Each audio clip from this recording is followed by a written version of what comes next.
सबको जय मसीह की। फिर से सुबह परमेश्वर का धन्यवाद हो कि हम परमेश्वर के वचन को सुने। प्रियो परमेश्वर के प्रियो, कल हम गलातियों 5:16 में इस प्रकार लिखा है, पर मैं कहता हूँ आत्मा के अनुसार चलो। प्रियो, हमने कल इस वचन को हमने सुना था और हम सीखेंगे कि आत्मा के अनुसार कैसे चले। और ज़रूर आप पिछले वीडियो को आप ज़रूर सुने, क्योंकि आधी गवाही उसमें है और मैं जो बाकी है मैं आज उसे बताना चाहता हूँ। प्रभु के लोगों, बोंके जी की गवाही थी, उसमें कुछ भाग बक चुके हैं, उसमें मैं बताऊंगा। प्रभु के दास बोंके परमेश्वर की सेवा में थे और उन्होंने एक प्रार्थना की थी परमेश्वर से, प्रभु आज जो मेरे जीवन में कार्य कर वो मेरे अंत तक काम आए।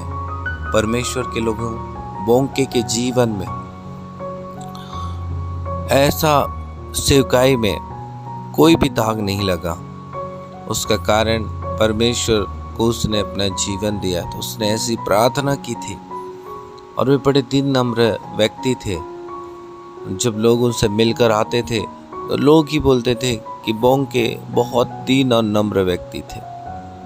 परमेश्वर के लोगों, प्रभु के दास बोंके जब तक परमेश्वर का आवाज वो अपनी सेवकाई में पवित्र आत्मा बोलते थे वो वैसे ही करते थे, आत्मा के अनुसार ही चलते थे। इसलिए परमेश्वर ने उनको इतना उपयोग किया कि परमेश्वर ने उन्हें एक बड़ी कलीसिया दी परमेश्वर के लोगों। आज आप और हम भी अगर हम आत्मा के अनुसार चलते हैं तो परमेश्वर आपके जीवन में सामर्थ्य काम करेंगे। आपका जीवन उपयोग होना आरंभ हो जाएगा।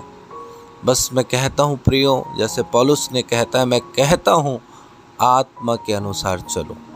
दिन रात जब तक प्रभु का आत्मा जब तक आपको ना कहे कुछ ना करे प्रियो, वो कहे वही करे, वैसी ही बातों को माने। वो चाहे वो आज्ञा छोटी हो चाहे बड़ी हो, मानने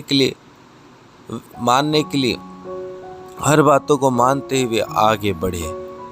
आप देखेंगे अपने जीवन में परमेश्वर के महान कामों को।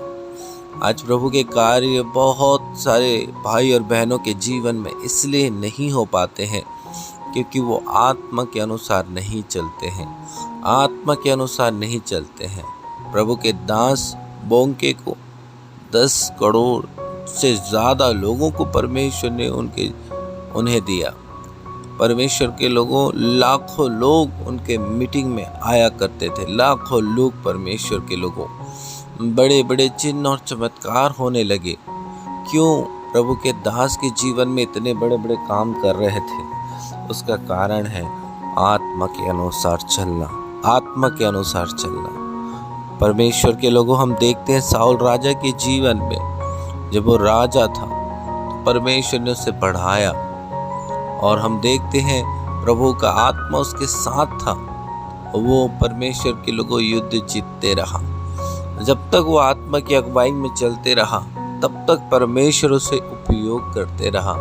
लेकिन जैसे उसने आत्मा की अगुवाई के अनुसार नहीं चला, हम देखते हैं प्रभु का आत्मा उससे उठ गया। मैं आज कहना चाहता हूँ कि सुबह की पवित्र आत्मा के अनुसार चलना बहुत ही ज़्यादा ज़रूरी है। इसलिए सोचे मैं कैसे चलूँ, इसलिए अपने विचार करें प्रियो कि मैं कैसे पवित्र आत्मा में चलूँ। बिना पवित्र आत्मा के आप कुछ भी नहीं कर सकते हैं। वचन कहता है, जो मुझे सामर्थ्य देता है उसमें मैं सब कुछ कर सकता हूँ। हाँ, आप सब कुछ कर सकते हैं, तब कर सकते हैं जब आप आत्मा के अनुसार चलेंगे। तब आत्मा आपके जीवन में होकर कार्य करेगा, तब आत्मा आपको उपयोग करेगा। हो सकता है इन दिनों आपके जीवन से कुछ भी चीज़ें हो नहीं रही हैं प्रियो, कुछ भी चीज़ें प्रकट नहीं हो रही हैं, लेकिन आप अपने जीवन को अनुशासित करते हैं कि नहीं, मैं अब आत्मा के अनुसार चलूँगा, मैं अपनी मर्ज़ी में नहीं चलूँगा, परंतु पवित्र आत्मा जो मुझे कहता है उसकी ही बातों को मैं मानते चलूँगा। मैं सचमुच कहूँ प्रियो, आपका जीवन एक नया मोड़ लेगा। आपका जीवन में नई नई बातें परमेश्वर करना चालू करेगा। मैं आशा करता हूँ प्रियो कि आप आज से ही एक अपने जीवन को आत्मा में चलाने के लिए आप अपने जीवन को प्रभु को दे रहे हैं, प्रभु को सौंप रहे हैं। प्रभु आपको बहुत आशीष दे। और सचमुच प्रभु आपसे बहुत प्यार करता है, जिसने स्वर्ग को छोड़कर इस धरती पर आया। प्रभु का धन्यवाद इस छोटी सी संदेश के द्वारा। प्रभु आपको बड़ी आशीष दे। आमीन आमीन आमीन आमीन।